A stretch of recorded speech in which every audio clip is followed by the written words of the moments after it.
Production and distribution of City Club forums on IdeaStream are made possible by the generous support of PNC and the Raskin Family Fund, with additional funding from Robert Conrad, Cleveland State University, the Chautauqua Institution, the Cleveland Clinic, and the United Black Fund of Greater Cleveland, Incorporated.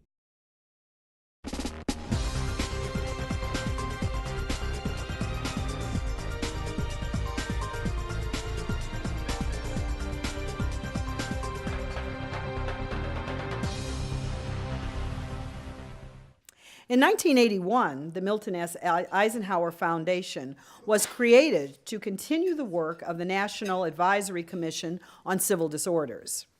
Our speaker has been at the helm since its inception and has authored or co-authored reports on the 25th, the 30th, the 40th, and now the 50th anniversary of the original report. This most recent report, released in February 2018, concluded that America has made relatively little progress in reducing poverty, inequality, and racial injustice. Dr. Curtis joins us today to explain these findings outlined in the book, Healing Our Divided Society, the Eisenhower Foundation's re-examination of the work still necessary to meet the goals of the Kerner Report now 50 years later.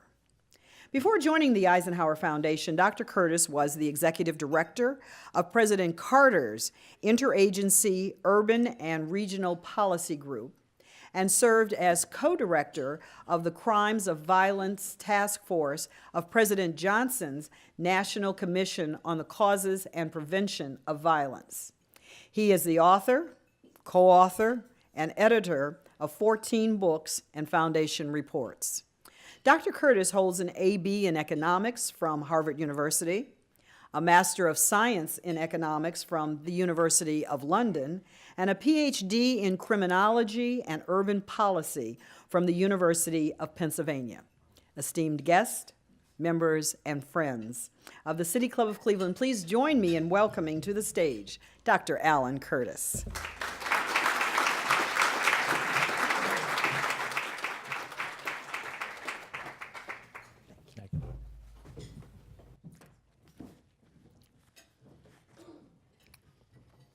Good afternoon.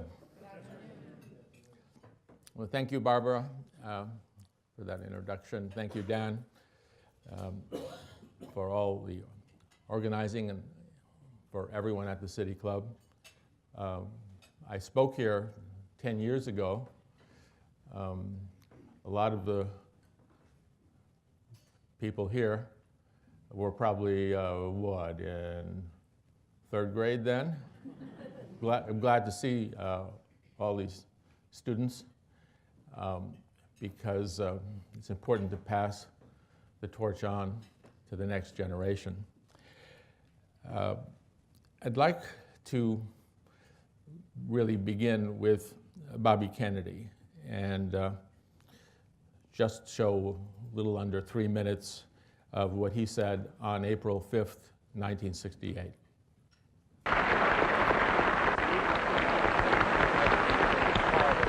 What has violence ever accomplished? What has it ever created? No martyr's cause has ever been stilled by an assassin's bullet. No wrongs have ever been righted by riots and civil disorders. The sniper is only a coward, not a hero. And an uncontrolled or uncontrollable mob is only the voice of madness, not the voice of the people. Among free men, said Abraham Lincoln, there can be no successful appeal from the ballot to the bullet. And those who take such appeal are sure to lose their case and pay the cost. Violence breeds violence. Repression breeds retaliation. And only a cleansing of our whole society can remove this sickness from our souls. For there is another kind of violence, slower, but just as deadly destructive as the shot or the bomb in the night. This is the violence of institutions, indifference, inaction, and decay. This is the violence that afflicts the poor, that poisons relations between men because their skin has different colors. This is the slow destruction of a child by hunger, and schools without books, and homes without heat in the winter. This is the breaking of a man's spirit by denying him the chance to stand as a father and as a man amongst other men. But we can perhaps remember, if only for a time, that those who live with us are our brothers, and surely we can begin to work a little harder to bind up the wounds among us and to become in our hearts brothers and countrymen once again.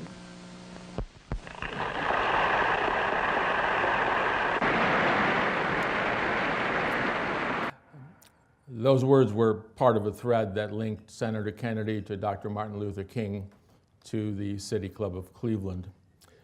As you well know, America in the 1960s experienced what people of color called protests and what whites called riots in Detroit and in Newark and in Cleveland and in my hometown of Milwaukee, as well as 150 other cities around the nation.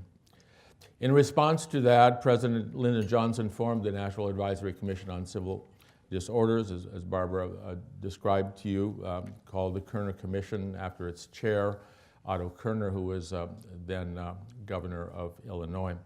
The Kerner Commission released its final report early in 1968. Dr. King and Senator Kennedy then endorsed that report very shortly after. A month after that, Dr. King was killed on April 4th, 1968. Out on the presidential campaign trail and in Indianapolis that day, Senator Kennedy announced to the Indianapolis gathering that Dr. King had been assassinated. The very next day, Senator Kennedy presented here at the City Club. He was killed 2 months later in Los Angeles. And in November of 1968, the nation elected a law and order president who rejected the recommendations of the Kerner Commission. Although most of those Kerner Commission members were white men who wore the imprimatur of the political establishment, the original 1968 Kerner report concluded that the nation had a long way to go in reducing poverty, inequality, and racial injustice, as Barbara also said. In 2018, the Eisenhower Foundation published its 50-year update, just as Robert Kennedy called on this clip for a cleansing of American society and for binding up the nation's wounds. We titled our 50-year update, Healing Our Divided Society. Just as Robert Kennedy at the City Club, we have focused on the violence of our country's institutions, on our national indifference, and on America's inaction. With the National Advisory Panel that includes people like civil rights icon Marian Wright Edelman and Nobel laureate Joseph Stiglitz, we concluded in our 50-year update that America still has a long way to go in reducing poverty, inequality, and racial injustice. But at least we have built up much more evidence on what works and what doesn't work. And I'd like to share a little of that with you this afternoon. Since the 1968 Commission, we have twice elected an African American president. There has been a dramatic increase in the number of African American and Latino elected officials. The African American and Latino middle classes have expanded. Recent films like The Hate U Give, Black Klansman, Black Panther, If Beale Street Could Talk and Hidden Figures have, all in their own ways, made positive and important cultural statements. Yet the realities that James Baldwin communicated to Robert Kennedy one night many years ago in New York City continue to resonate today. Neo-Nazis have made their statements in Charlottesville and in many other places. Black Lives Matter has revealed what Americans did not want to see in Ferguson and in many other places. Zero tolerance policing against people of color has failed. Mass incarceration is the present iteration of slavery and Jim Crow. And I encourage you all to see Brian Stevenson's powerful new Legacy Museum in Montgomery, Alabama. Sentencing laws remain racially biased. About 200,000 people were in prison and jail in 1968.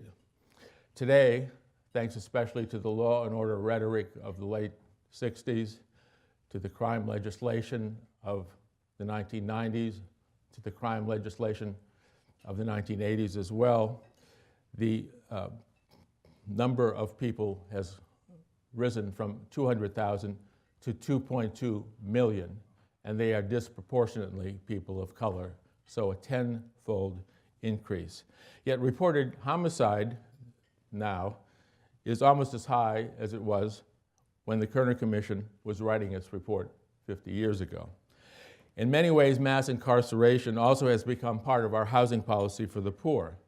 That housing policy has included conscious, purposeful, government-created segregation, as Richard Rothstein has eloquently described in his book, The Color of Law. Public school segregation has increased since the Kerner Commission, beginning with the backward-looking federal policies of the 1980s. Overall, child poverty has increased. Deep poverty, the poorest of the poor, has increased in part because of what the late journalist Molly Ivins has accurately called the welfare reform legislation of the 1990s. The ratio of African American to white unemployment has remained just about 2-to-1 over all 50 years since the Kerner Commission. Income inequality has increased. Wealth inequality has increased. Inequality was greatly accelerated by the supply-side created Great Recession of 2008. Nobel laureate Paul Krugman and former Federal Reserve Chairman Ben Bernanke agree that the 2008 recession and the lack of regulation has caused serious and continuing damage that make our economy vulnerable still today. At the same time, the speed at which the rich have been pulling away from the rest of us has accelerated since the Kerner Commission. In the last 50 years, most of the economic gains from rising productivity have gone to the wealthiest 1% and to corporate profits.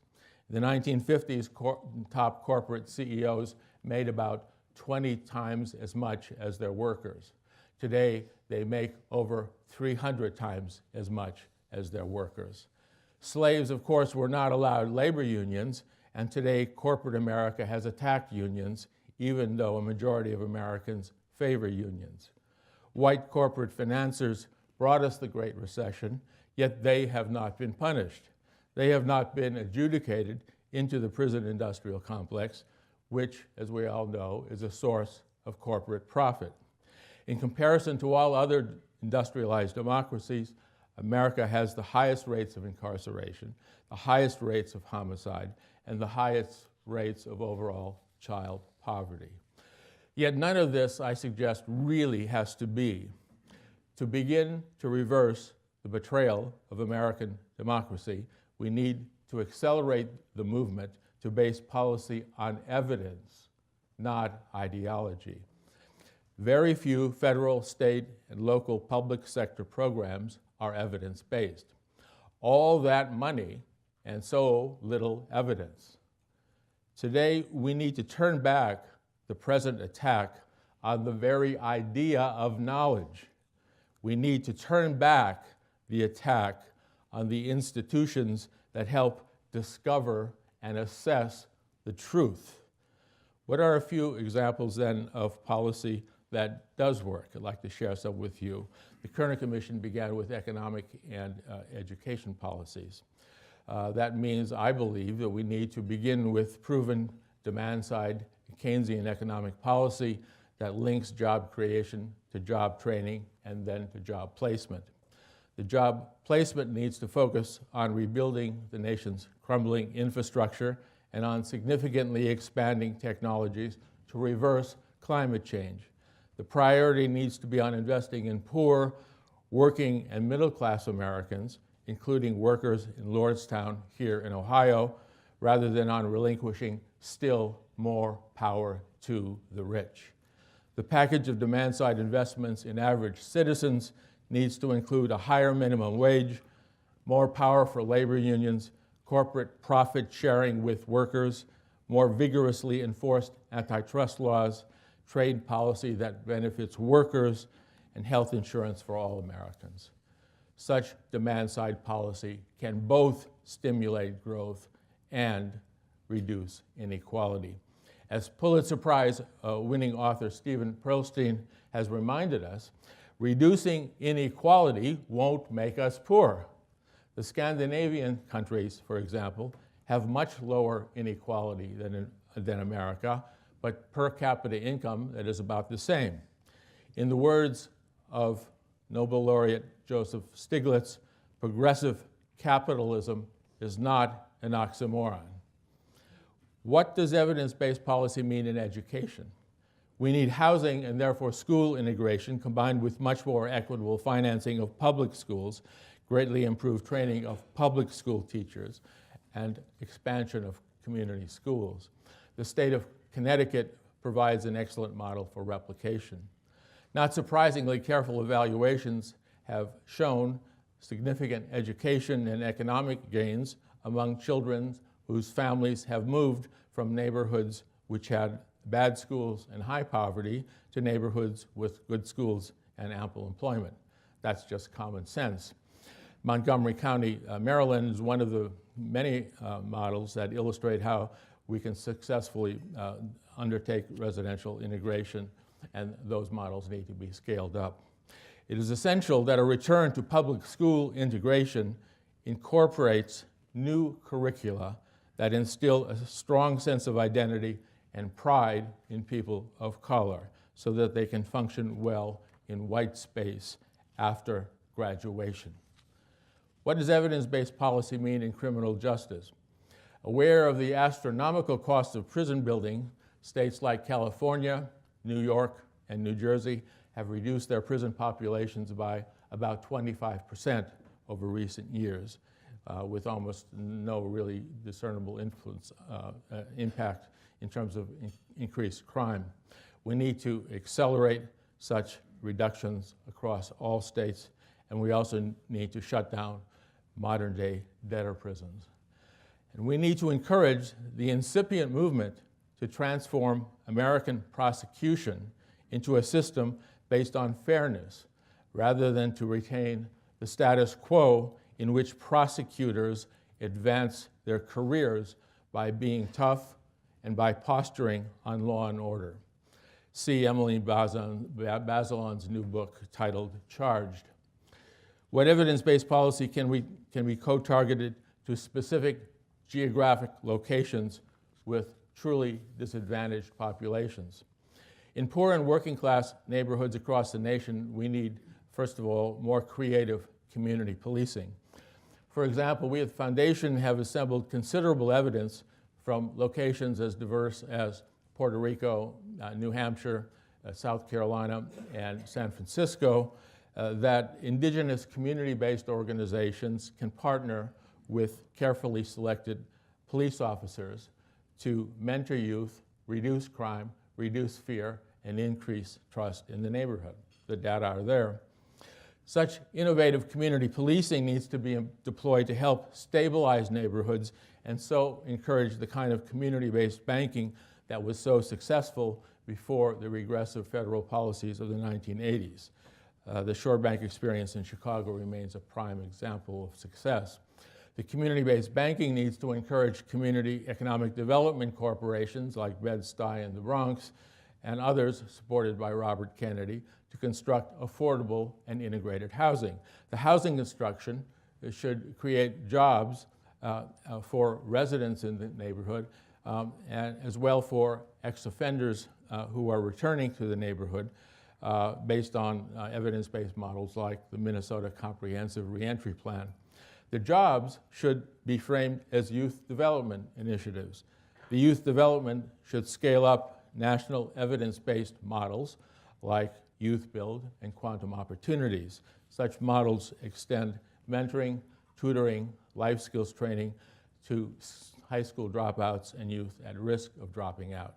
Mentoring should be continuous from high school, middle school, elementary school, and all eligible children should most definitely receive preschool.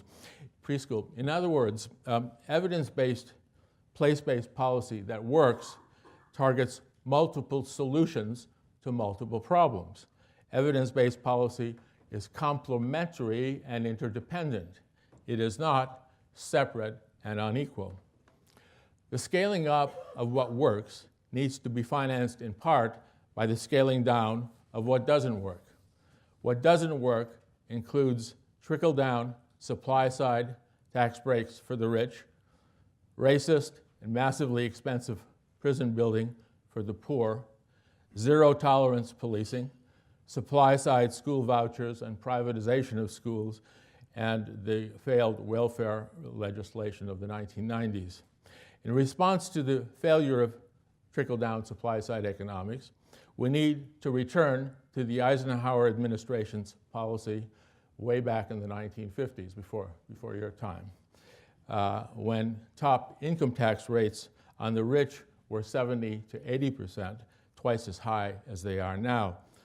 We need to acknowledge the recent Fox News poll that found 70% of Americans favor raising taxes on the rich. So thanks to Fox News. It is unacceptable and disgraceful that corporations like Amazon, Delta, Chevron, First Energy, and Goodyear paid no taxes in 2018, and General Motors paid no taxes while it closed its Lordstown plant. What doesn't work also includes misleading and exaggerated rhetoric, words like voluntarism, empowerment, and self-sufficiency. What doesn't work includes global symposia at luxurious resorts and Silicon Valley boardrooms where so-called thought leaders talk down to us, avoid how to reduce inequality, avoid how to change fundamental power equations, and avoid how to reform the rules of the game. Instead, the current fashion is to recite ineffective corporate buzzwords like win-win, market-driven solutions, and social impact investing. Most of all, what doesn't work includes false 1980s rhetoric on government being the problem. In fact, the problem is dishonest government and corporate greed.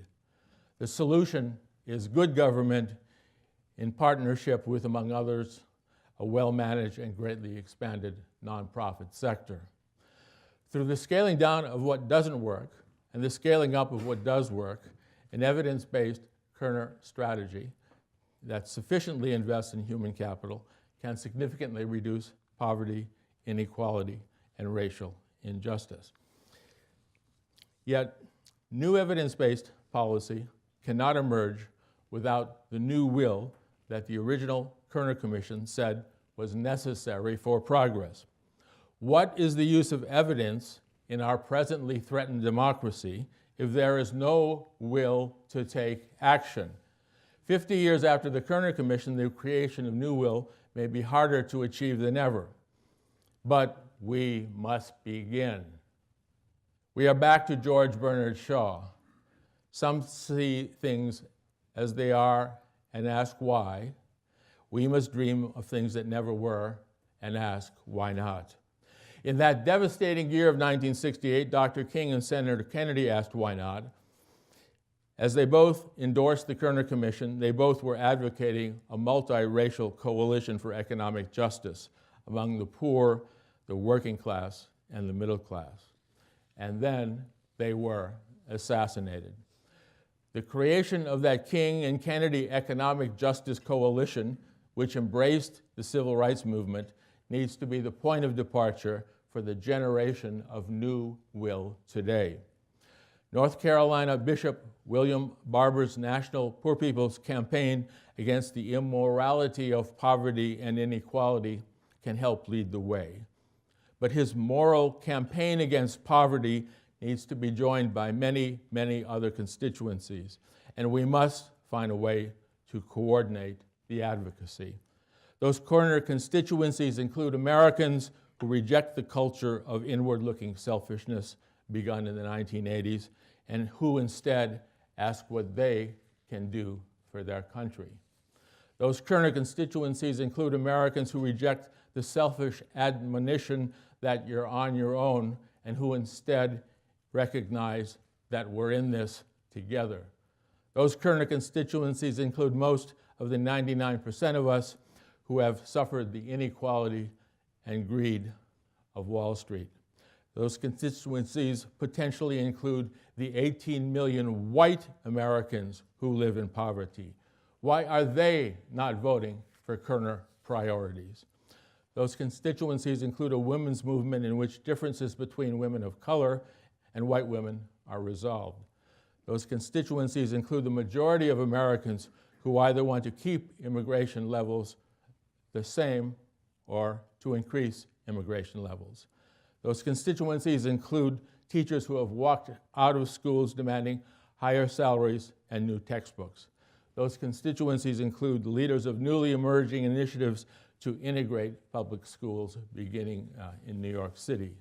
Those constituencies include the high school students from Parkland, Florida, who, now motivated by the Prime Minister of New Zealand, have impressively led the Never Again movement against gun violence and who have begun to partner with Sandy Hook Promise, the Brady Campaign, and the Gifford Center. Those constituencies finally include citizens on the right and on the left who, like members of the original Kerner Commission in 1968, must not give up on trying to find common ground. For example, with issues like infrastructure repair, expanded preschool, genuine community policing, de-incarceration, place-based multiple solutions based on Kerner priorities. Crucially, the generation of new will must be facilitated by the creation of a fair, more responsive American democracy. If the votes of all Americans were actually given equal weight, a new economic justice movement would have a better chance of reducing poverty, inequality, and racial injustice.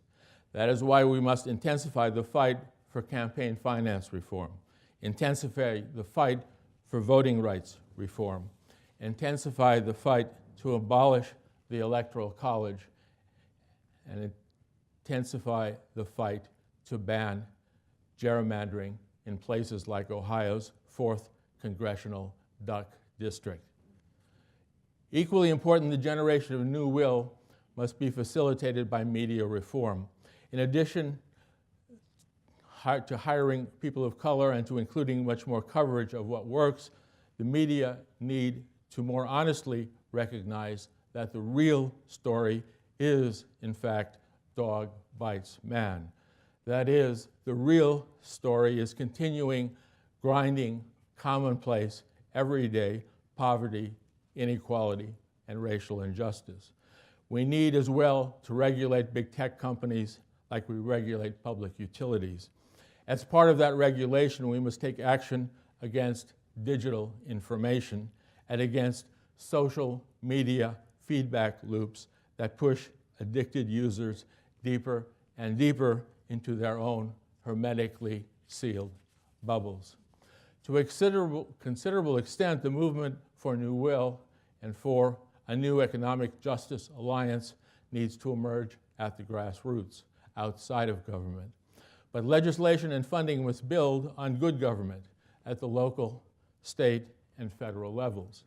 It is fashionable to advocate for what some call the new localism, and we must encourage it, especially while our society remains so very divided today.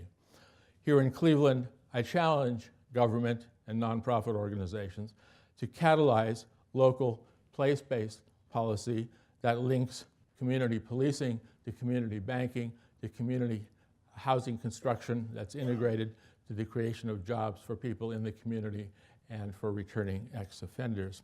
In so doing, you can really demonstrate to the rest of the nation how evidence-based multiple solutions complement one another and how the policy whole can be greater than the sum of its parts.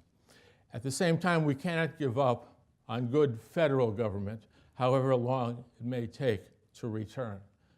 Good government and Franklin Roosevelt legislated the National Labor Relations Act, Social Security, and the bloodless revolution of the New Deal. Good government and Dwight Eisenhower created the interstate highway system. Good government and Barack Obama brought us the Affordable Health Care Act. Good government and Lyndon Johnson secured the Civil Rights Act, the Voting Rights Act, and the Fair Housing Act. Good government now must invest in Kerner priorities at a scale equal to the dimensions of the problem. As we approach the 2020 election, where Ohio will again play a pivotal role, of course, I challenge the City Club to dialogue with primary and general election candidates on good government and Kerner priorities. In a nonpartisan way, the citizens of Cleveland need to ask all candidates why overall child poverty, deep poverty, income inequality, wealth inequality, mass incarceration, and public school segregation all have increased over the last 50 years. What will the candidates do about that? Ask them. The citizens of Cleveland need to ask why so little policy is based on evidence and so much policy is based on ideology. What will candidates do about that? Ask them. And the citizens and leadership of Cleveland need to ask all candidates how they can create new will to heal our divided society. As I said to the City Club 10 years ago, that healing must never forget how the dream has been deferred. What happens to a dream deferred? Does it dry up like a raisin in the sun? Or fester like a sore and then run? Does it stink like rotten meat? Or sugar over like a syrupy sweet? Perhaps that dream just sags like a heavy load. Or, my friends, does it just explode? Thank you.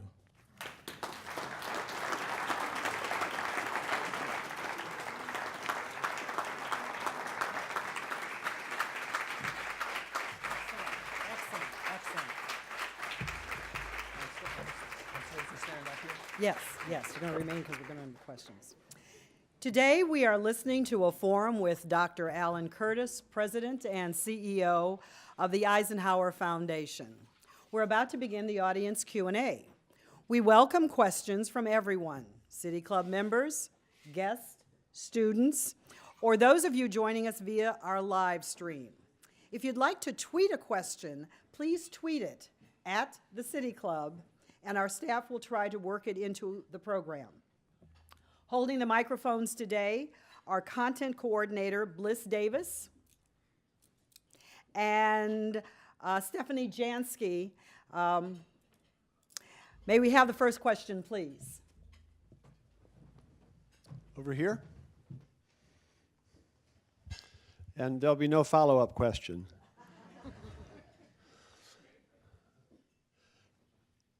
I am touched, as I think others are in the room, not only by your passion, but by the persistence with which you have manifestly given it voice. And yet, I fear you may not have attended as much as I think you should to the need to help people pick a narrow focus for their efforts. If you advocate for too much, then it becomes a blur. My particular focus in the social justice realm is on early childhood development. And I have been excited at the rise in belief in the value of pre-kindergarten education. So of all the things that I think could make a long-term difference in fighting poverty and helping people succeed, I know of nothing more important than that. So that's my particular pick out of all the possible things to focus on. But I ask you, do you find that a compelling one, or do you have something else that you would advocate? I find that a compelling one, as we led with economic and education policy, preschool and Head Start, and various initiatives for 2, 3, 4, 5-year-olds is central.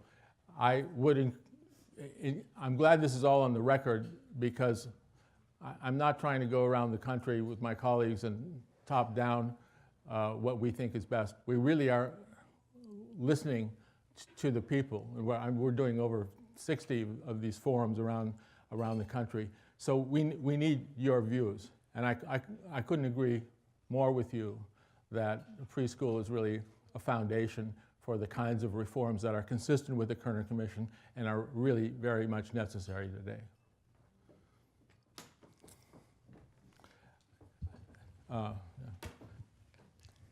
Good afternoon.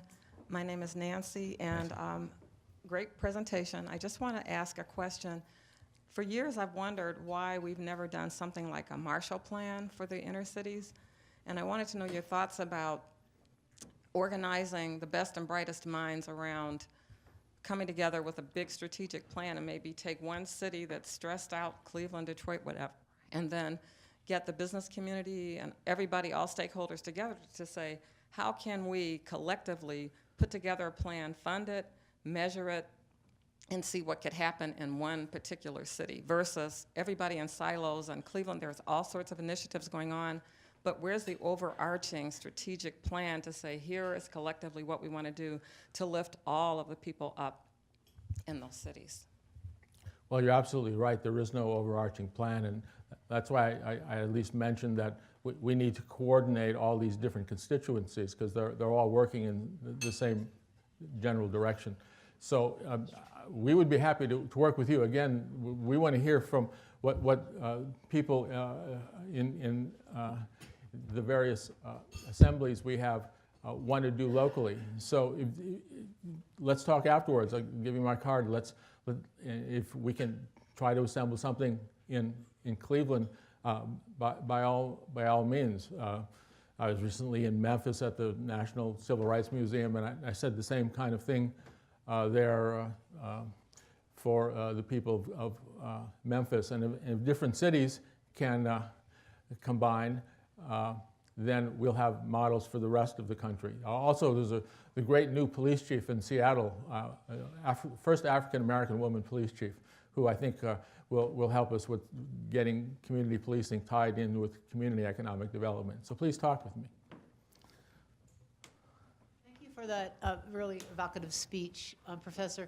Could you talk a little bit about Brown v. Board of Education 65 years ago? I think they said in all due haste we should desegregate schools, but it seems as if we've almost been going in the opposite direction.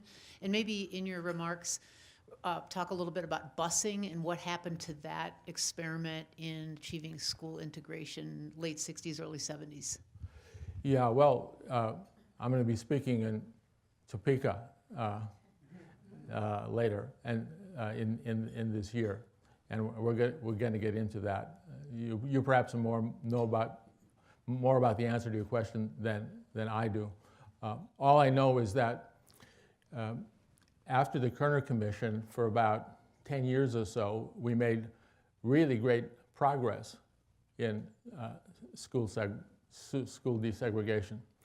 And then that all got reversed in the 80s through a combination of court decisions and federal policy. So that was a long-lasting strategy to reverse a very positive trend. And to be able to get back to where we should be is going to be extremely difficult, especially given the composition of the Supreme Court today.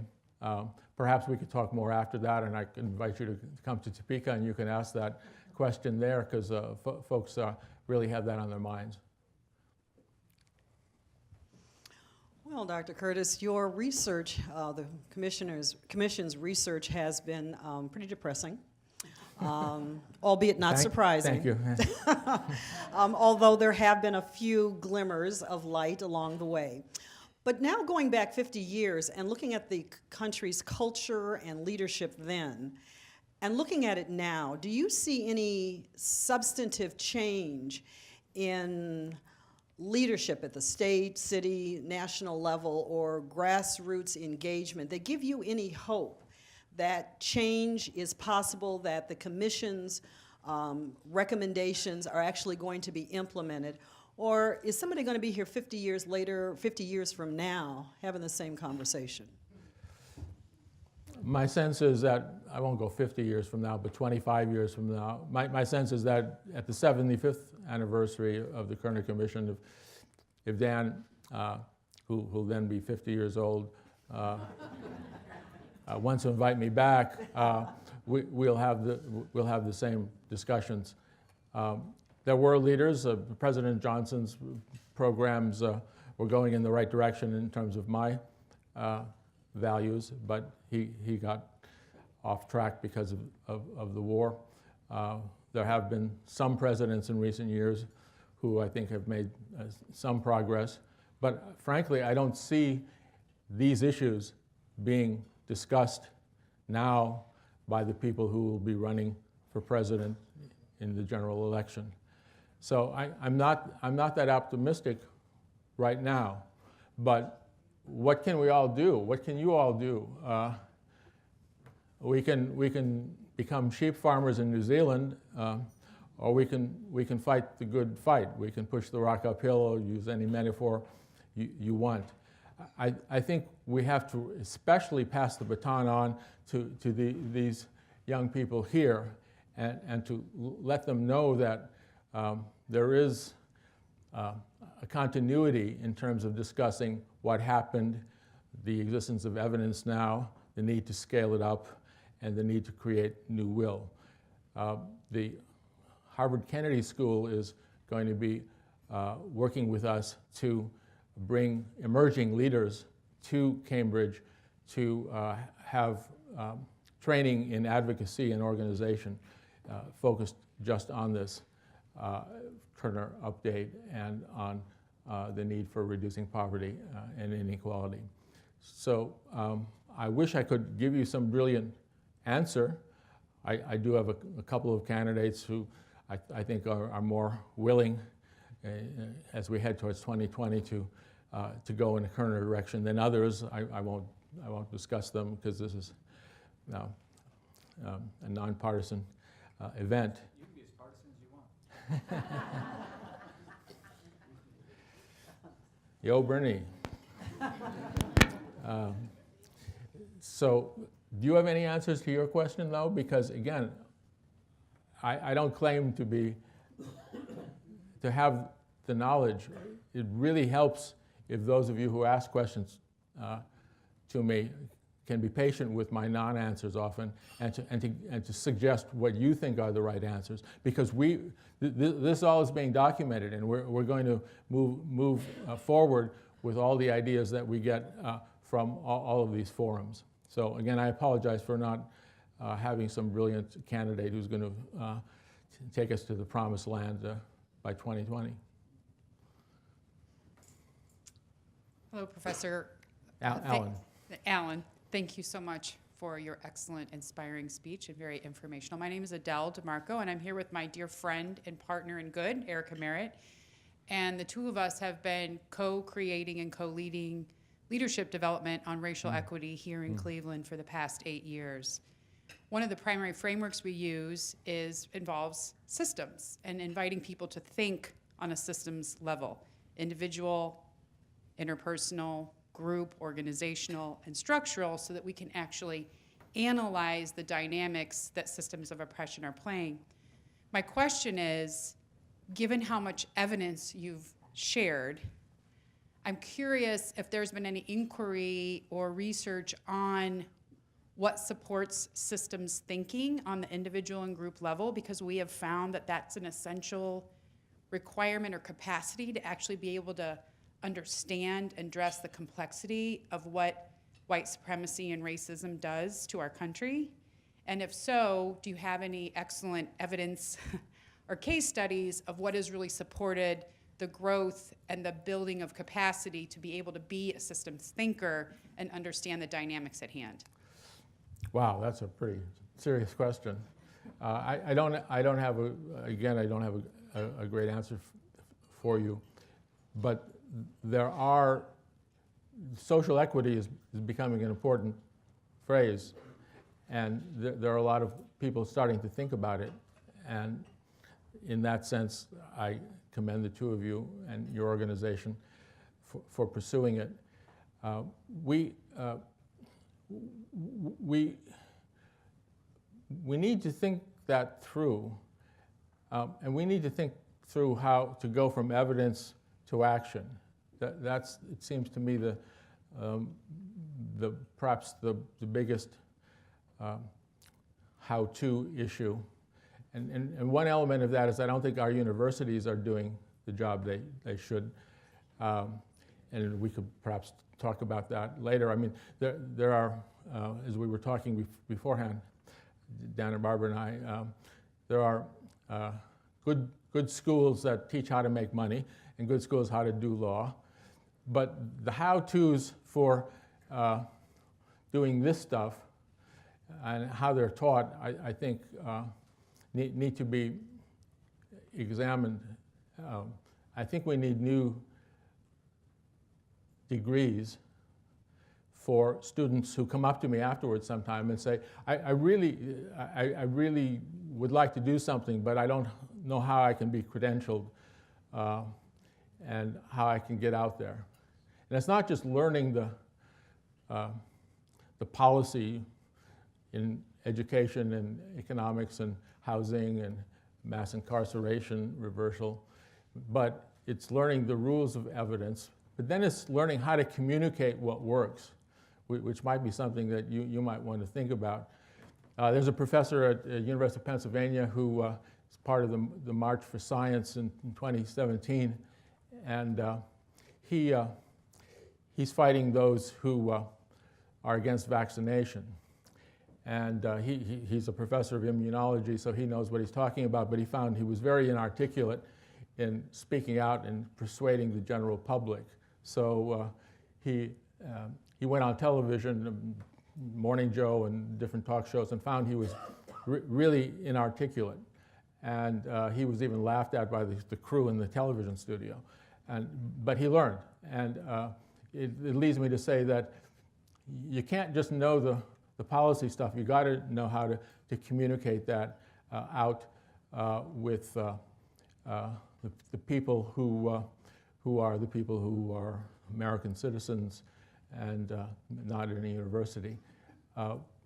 I would encourage us to talk, because we are linked with other social equity people who are asking the same questions, who can probably provide better answers than I can. Yes, sir. It really bothers me, you mentioned it in your speech, the immigrant bashing lately. Do you have any ideas on what we can do to counter that, except for continuing to write articles showing evidence that this is not so? No, I don't. Again, just as some of these other issues, I could get you in touch with other people who would have better ideas.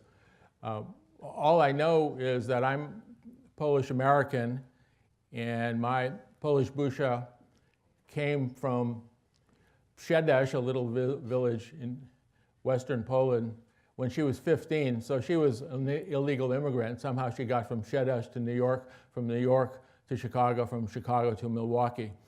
And she raised 4 kids during the Great Depression. We're a nation of immigrants, and this whole debate seems to me so ridiculous in terms of the need for us to have a balanced policy.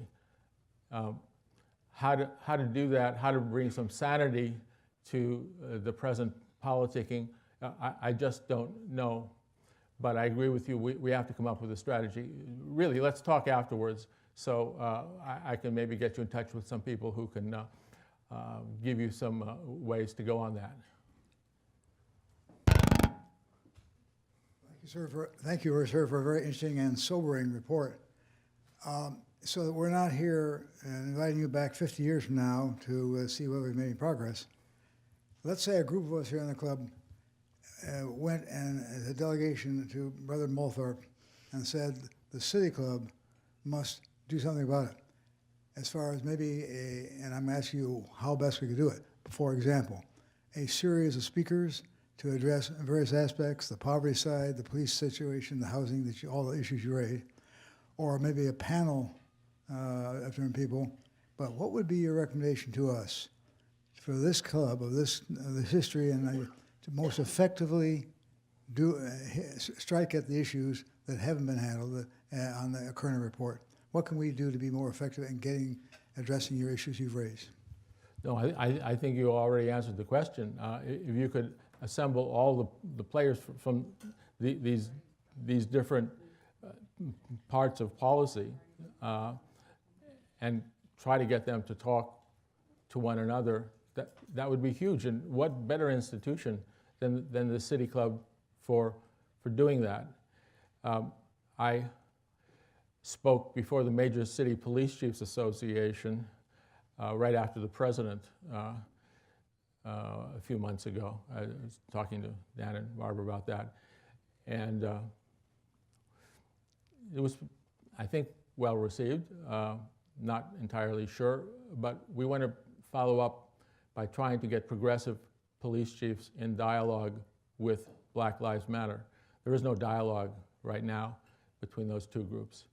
We have pretty good credentials in terms of the community policing work we've done, and we have good credentials with indigenous nonprofit organizations. So we're well placed at least to give it a try. Well, that's exactly what the City Club's position is. I mean, you have the respect and the credibility. Bring those teachers and those corporate people and those nonprofit organizations and people lobbying for de-incarceration together. But then you need someone who says, okay, we've talked, but we need a plan for action. That's where everything is breaking down. I talk around the country and people agree that there's been these negative trends, and they often say, yeah, there's evidence on this and this and this and this. But then when I say, well, how in your community can you generate the new will to convert what you know to action? Then there's usually silence. And it's actually quite frightening as I go around the country, because it doesn't matter what group, and I go to different groups in terms of race and in terms of class and any other way you want to break things down. I think we've got to bring them together, or as I said, at least we have to try. We'll work with you on it too. Hi, thank you so much for such an informative speech.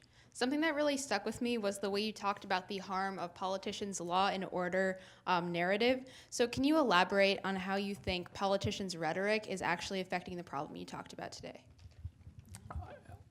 Is actually affecting all the... yeah, the issues you just talked about today, like their rhetoric, what the effect is. Well, the best example that I was giving is mass incarceration. Interestingly, the Kerner Commission didn't talk about didn't talk about incarceration. It kind of assumed that things would go along as they were. And as I said, there were 200,000 people in prison or jail in 1968. And then the president who won in November of '68 ran on a law and order ticket that was also a war on drugs. But that was a really racist policy. And the result was legislation that started to increase sentences. And that related to disparities in sentencing. People of color use crack cocaine, white people use powder cocaine. Sentencing disparities resulted in white kids getting their hands slapped and African American kids getting very serious punishment. That evolved more into, especially the 1990s, when crime was shooting up. And so we had very harsh crime legislation in the middle of the 1990s that really kicked things off. So there were at least 3 presidents who took the notion of law and order and converted it into not 200,000 in prison and jail, but 2.2 million in prison and jail. And now there's a lot of rhetoric about reversing that, but it's still just rhetoric. There was recent legislation passed that sort of kowtowed a bit to the reformers who wanted to reduce prison populations like New York and California and New Jersey, but very, very little action so far. That's the law and order thing is the best example, but the crime thing then relates to everything else, because neighborhoods are full of crime, or at least people fear that they are. That prevents community-based banking and community-based economic development, and so that prevents the creation of jobs for ex-offenders who are returning from prison. So it's all then getting back to multiple solutions to multiple problems. You can stay up here if you like, or go down to your seat, whatever you'd like to do. Okay. Today at the City Club, we have been listening to a forum with Dr. Alan Curtis, President and CEO of the Eisenhower Foundation. Dr. Curtis appears as part of our Authors in Conversation series, supported in part by the residents of Cuyahoga County through a public grant from the Cuyahoga Arts and Culture. We are grateful to all of the residents of Cuyahoga County for their support through that public grant. The community partner for today's forum is the Social Justice Institute at Case Western Reserve University. Our hospitality partner is the Metropolitan at the 9 Hotel. We appreciate your partnership. Additionally, we welcome students from Citizens Leadership Academy, Flow Homeschool Co-op, and Hawkins School, as well as the student winners of the Hope and Stanley Adelstein Free Speech Essay Contest, sponsored by McDonald Hopkins, support for student participation in the City Club forums from KeyBank and the William M. Weiss Foundation, with additional support from the donors you'll find listed in today's program. Will all of our students please stand?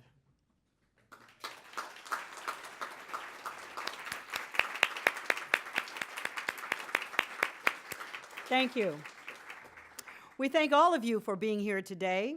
The sale of Dr. Curtis's book, Healing Our Divided Society, Investing in America, 50 years after the Kerner Report, is provided by A Cultural Exchange. And that brings us to the end of today's forum. Thank you, Dr. Curtis. Thank you, ladies and gentlemen. This forum is now adjourned.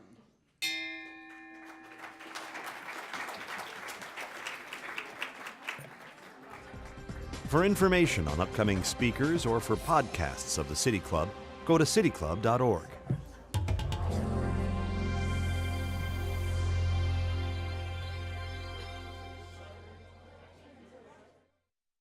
Production and distribution of City Club forums on IdeaStream are made possible by the generous support of PNC and the Raskin Family Fund, with additional funding from Robert Conrad, Cleveland State University, the Chautauqua Institution, the Cleveland Clinic, and the United Black Fund of Greater Cleveland Incorporated.